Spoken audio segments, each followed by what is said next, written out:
The eyes of the legal fraternity will be trained on an application by the prosecution scheduled for hearing tomorrow in former Prime Minister Najib Razak's 1MDB audit report trial.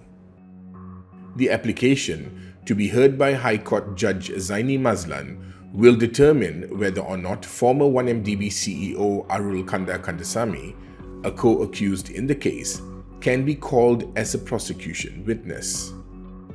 Arul Kanda himself has not agreed to testify for the prosecution against his former boss.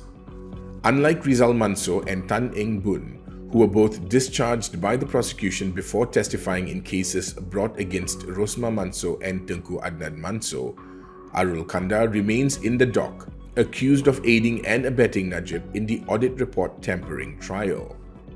On May 20th, the prosecution applied under Section 63 of the Malaysian Anti-Corruption Commission Act 2009 for Arul Kanda to testify against Najib. That provision stipulates that whenever two or more persons are charged with an offence under the Act, the court may, on application by the public prosecutor, compel any of them to testify for the prosecution. Gopal Sri Ram, lead prosecutor in the case, seeks to justify the application by contending that Arul Kanda has specific information that will materially affect the outcome of the prosecution's case against Najib. Najib's lead counsel, Shafi Abdullah, has objected, citing prejudice to his client.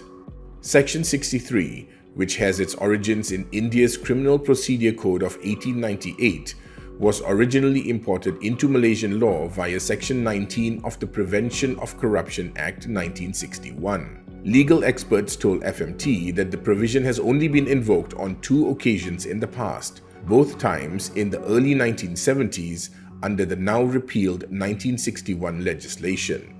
In arriving at his decision, Zaini will have several important questions to grapple with, including whether an accused person can be called to testify for the prosecution, whether he can be compelled to give evidence against his co-accused, and, critically, whether he can be compelled to do so at risk of incriminating himself. One way or the other, the decision is bound to go down in the annals of modern legal history.